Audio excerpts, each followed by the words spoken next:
ኦኬ እንደምን ቆያችሁ የዩቲዩብ ተከታታዮቼ ከዚህ በኋላ ባለው ጊዜ የተለያዩ ትምህርታዊ የሆኑ ቪዲዮዎችን በራሴ ዩቲዩብ ቻናል ለመልቀቅ ሞክራለሁ። ባካችሁ በተሻለ መጠን ሰብስክራይብ ሼር ያደረጋችሁ ሰፖርት እንድታደርጉኝ ጠይቃችኋለሁ እና today we will see about the preeclampsia ማለት ምን ማለት እንደሆነ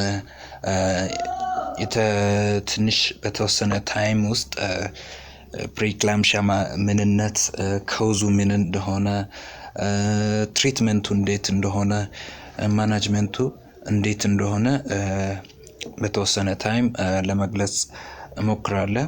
ኦኬ ኢንትሮዳክሽን of preeclampsia ከማየታችን በፊት hypertensive state of pregnancy due to pregnancy case there is hypertension pregnancy በመኖሩ ምክንያት hypertension በሴቶች ላይ ይከሰታል።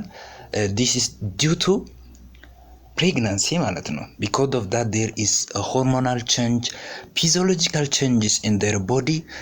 due to that the hypertension might be occurred in their body ማለት ነው። በዛ ምክንያት በእርግዝናቸው ምክንያት የተለያየ የደም ግፊት ወይም የደም አማውንት በራሳቸው ቦዲ ላይ ሊጨምር ይችላል ማለት ነው። so this hypertensive state of pregnancy can be classified into two.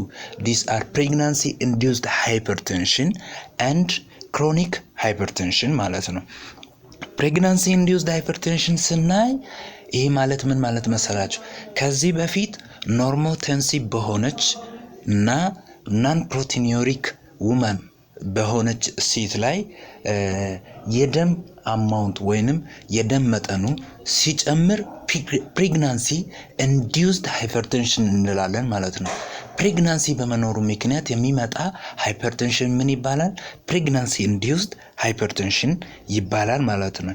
ይሄ ማለት ከዚህ በፊት የደም ግፊት ምናምን የሌላት ወይም ደግሞ ኤክሰስ የሆነ ፕሮቲን በዩሪን ላይ የሌላት ውመን ከሆነች ግን በፕሬግናንሲ ወይም በእርግዝና ምክንያት የሚከሰት የደም ግፊት ወይንም ሃይፐርቴንሽኑ ምን ይባላል? pregnancy induced hypertension ይባላል ማለት ነው። ሁለተኛው ደግሞ chronic hypertension ይባላል። chronic hypertension ደግሞ ከዚህ በፊት pre-existing hypertension ማለት ነው። pre-existing ከዚህ ከእርግዝናው በፊትም በሴትዮ ላይ የደም ግፊት አለባት ማለት ደም ግፊት አለባት። so ይሄኛው ደግሞ chronic የተባለበት ዋነኛው ምክንያቱ due to duration ማለት ነው። duration ረጅም ጊዜ በሷ ላይ የነበረ ከሆነ chronic hypertensive disorder እንላለን ማለት ነው። pregnancy induced hypertension ውስጥ ደግሞ የተለያዩ ታይፖች አሉ ማለት ነው። gestational hypertension የሚባል አለ፣ preeclampsia የሚባል አለ፣ eclampsia የሚባል አለ። chronic hypertensive disorder ላይ ደግሞ chronic hypertension and superimposed preeclampsia or eclampsia አለ ማለት ነው። so when we talk about preeclampsia ስናይ a condition that is caused due to እዚች ላይ ለመግለጽ እንደሞከርኩት preeclampsia እዚች ላይ it's a condition that a pregnant woman develop and affects both the mother and fetus. so ይሄ ማለት ወይ ከወለዱ በኋላ ዴሊቨሪ ማለት ልጁ ከተወለደ በኋላ ወይም ደግሞ ከ20 ዊክ በኋላ የሚከሰት condition that a pregnant woman develop and it affects both the health of mother and the fetus. ግን እቺን ዱሬሽኗን ማወቅ አለብን። መቼ ነው የሚከሰተው? it begins after 20 weeks of pregnancy ከ20 ዊክ በኋላ ይጀምራል። ደግሞ in some cases after delivery ሊከሰት ይችላል ማለት ነው። ግን ማወቅ ያለብን preeclampsia ማለት it is a pregnancy complication categorized or characterized by high blood pressure and signs of damage to other organs ማለት ነው። የፕሬግናንሲ አብኖርማሊቲ ነው። የፕሬግናንሲ ኮምፕሊኬሽን ነው። ካራክተራይዝ የሚደረገው ደግሞ ሃይ ብለድ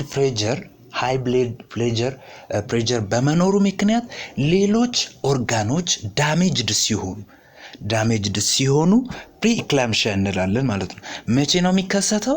it begins after 20 weeks of pregnancy or in some cases after delivery ሊከሰት ይችላል ማለት ነው። ይህን ያህል ካወራን ፕሪክላምሺያ ሜጀርሊ ማወቅ ያለብን በሁለት ነገሮች ሃይ ብለድ ፕሬሸር ፕላስ ፕሮቲን ዩሪያ high blood pressure and proteinuria ካለ ምን እንላለን? pre-eclampsia እንላለን ማለት ነው። then after it begins after 20 weeks of pregnancy or in some cases after delivery it may be occurred. so እነዚህን ሁለት ወሳኝ ነገሮችን ማወቅ አለብን። ፕሮቲኑሪያ ማለት ኤክሰስ የሆነ ፕሮቲን ኢን ዩሪን ማለት ነው። ኤክሰስ የሆነ ፕሮቲን በዩሪን መልክ ሲወጣ ምን እንላለን? ፕሮቲን ዩሪያ እንላለን ማለት ነው። okay, when we proceed to this definition of preeclampsia it is the development of hypertension to the extent of greater than or 140 fair 90 millimeter mercury with protein urea after 20 weeks in previously normotensive and non-proteinuric woman. okay, አሁን ክላሲፋይ ለማድረግ ወይንም ካቴጎራይዝድ ለማድረግ ከየት እስከ የት ነው ፕሪክላምሺያ የሚከሰተው ብለን የደም አማውንቱ ከየት እስከ የት ነው ወይንም ስንት ነው ብለን ስንጠይቅ ሲያስቶሊክ ኦቨር ዲያስቶሊክ አይደል measurement of blood pressure so ሲያስቶሊኩ ከ140 ሲበልጥ ወይም ደግሞ ዲያስቶሊኩ 90 እስከ 100 ከዛም ሊበልጥ ይችላል ማለት ነው። በዛ ሬንጅ ውስጥ እያለ ሬንጁ እስከዛ 140 በ90 ሆኖ እያለ ሴትይቷ ደግሞ ፕሮቲን ዩሪክ ከሆነች ምን እንላለን? ፕሪክላምሺያ እንላለን ማለት ነው። so major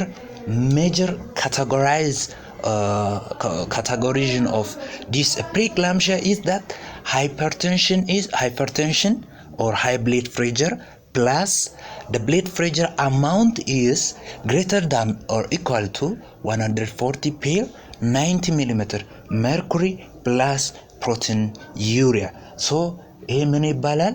ፕሪክላምሺያ ይባላል ማለት ነው። መቼ ነው የሚጀምረው? 20 weeks of pregnancy or in some cases after delivery ሊከሰት ይችላል ማለት ነው። okay, so this condition affects the both mother and fetus ማለት ነው። አንደኛ ጽንሱን የተሸከመችውን ማዘር ወይንም ደግሞ ልጁም ሊጎዳ ይችላል ማለት ነው። በዚህ ኬስ it's important to maintain the regular checkups ሪስክ ውስጥ ከመግባታቸው በፊት ወይንም ሌላ ፕሬግናንሲ ኮምፕሊኬሽን ከመፈጠሩ በፊት ይሄን ነገር ሬጉላርሊ ሞኒተር ማድረግ አለብን። በየቀኑ ብለድ ፕሬሸር ሜጀርመንት መውሰድ ሜጀርመንቱ በጣም ወሳኝ ነው ማለት ነው።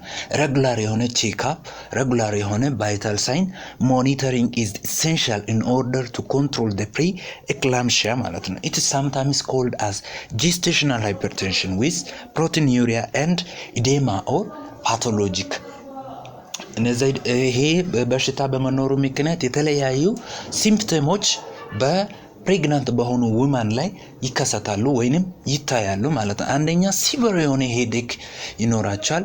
ሁለተኛ ደግሞ ቪዥን ቼንጅ ይኖራቸዋል ኦር ቪዥዋል ዲስተርባንስ ይኖራቸዋል። ሰከንድሊ ደግሞ ስዌሊንግ ይኖራቸዋል። አብዛኛውን ጊዜ በእጅ በፊት አካባቢ ሬርሊ ደግሞ በእግር አካባቢ ስዌሊንግ ይኖራቸዋል ማለት ነው። ሶ ይህን ያህል ካወራን ደግሞ ታይፕስ ኦፍ ፕሪክላምሺያ ማውራት አለብን ማለት ነው። ታይፕስ ኦፍ ፕሪክላምሺያን ስናይ ቤዝድ ኦን ኢትስ ሲቪሪቲ two types of preeclampsia there is two types of preeclampsia mild preeclampsia እና severe preeclampsia ማለት ነው ይሄን ክላሲፋይ የምናደርገው በምንድን ነው based on severity ሲባል አንዳንድ ጊዜ ሬንጅ አለው አይደል ሬንጁ ከዚህ እስከዚህ ማይልድ ነው ከዚህ እስከዚህ ሲቨር ተብሎ ካታጎሪሽን አለ አይደል so due to the severity we classify preeclampsia into mild እና ሲቨር በማለት ለሁለት እንከፍላለን ማለት ነው ኦኬ ማይልድ preeclampsia እና ሲቨር preeclampsia distinctive ፊቸሮች አሉ ለምሳሌ diastolic blood pressure በማይልድ preeclampsia ላይ 90 እስከ 100 ሚሊ ሜትር መርኩሪ ከሆነ በሲቨር preeclampsia ላይ ደግሞ greater than 110 ሚሊ ሜትር መርኩሪ ነው ማለት ነው protein urea which is mild preeclampsia